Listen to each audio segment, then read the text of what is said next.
Meus irmãos, a gente vive dias tão difíceis.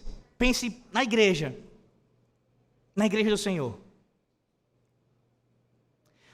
Essa semana foi divulgado em tudo que foi rede social e outros meios também, e provavelmente você se deparou com isso.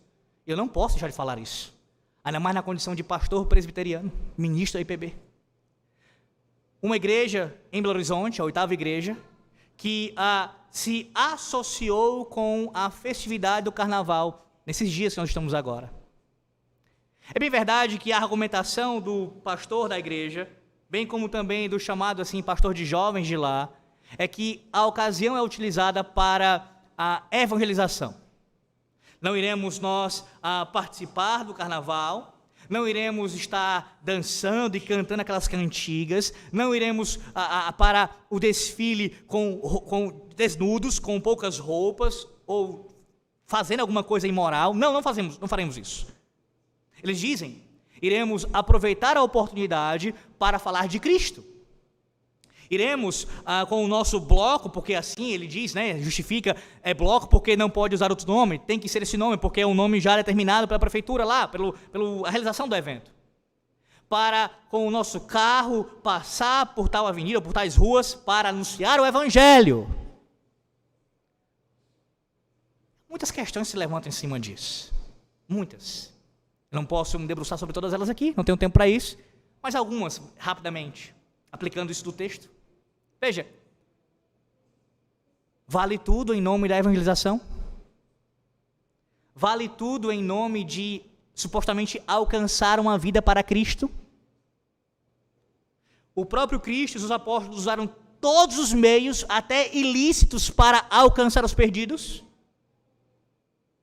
Lembre-se que a evangelização ela é um meio para o quê? Para o fim principal, que é o culto a Deus, a adoração a Deus. Mas há pastores e igrejas como um todo que colocam uma ênfase tão grande em missões, em evangelização, como se fosse o supra-sumo da fé, como se fosse a coisa mais importante dessa terra, que estão dispostos a negociar tudo. Até mesmo a sua pureza, a sua santidade, o seu testemunho. Por quê? Porque eu irei evangelizar. O principal problema aqui é, claro, a associação com uma festa que é de caráter religiosa. Há um falso culto ali sendo prestado. Demônios são adorados nesse período. Há idolatria. E querendo ou não, quando eu vou desfilar num lugar como esse, me coloco à disposição de fazer isso, eu estou me associando em algum nível, de alguma maneira, com a religião, com aquela prática religiosa. Estou fazendo isso, inevitavelmente. O que dizer então das coisas que serão ouvidas e feitas ali? Mesmo você nunca ter passado de carnaval, provavelmente você deve ter ouvido que pessoas têm relações sexuais em público, nesses desfiles, nesses lugares, nos cantos. Mulheres e homens se vestem de forma, homens se vestem de mulher, mulheres se vestem de homem, e mais do que isso, vão desnudos ou quase que desnudos para esses lugares. E aí imagine os jovens da igreja, rapazes e moças, crentes, supostamente, vendo mulheres com os seus de fora,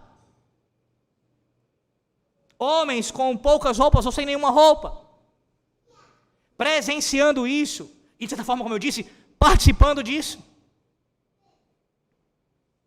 Poxa, o que tem a ver com o texto? Tudo.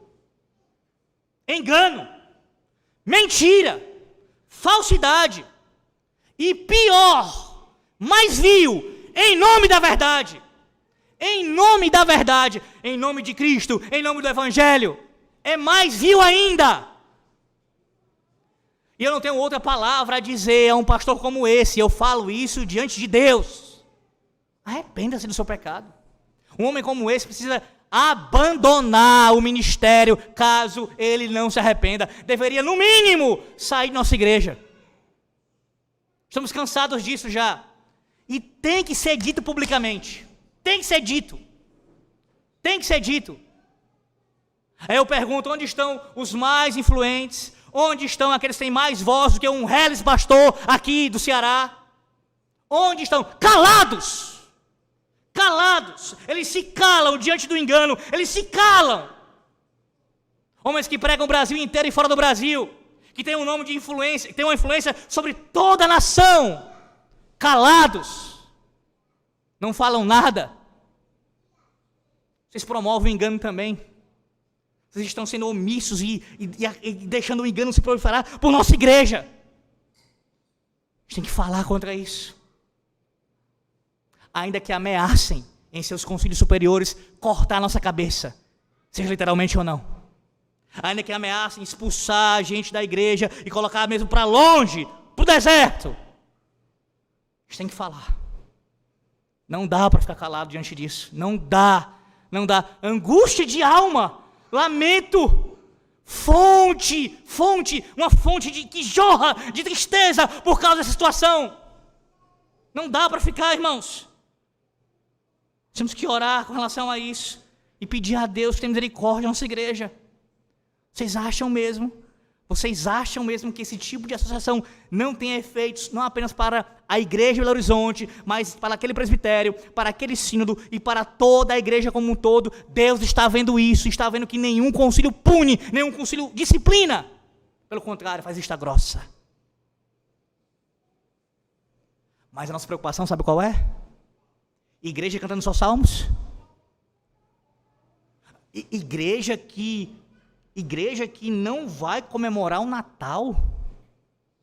Essa é a preocupação.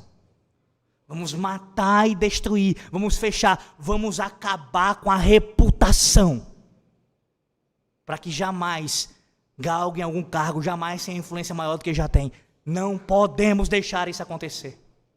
Enquanto outros estão se aliançando com uma festa pagã, idólatra e maldita. E não há uma palavra de advertência sobre isso.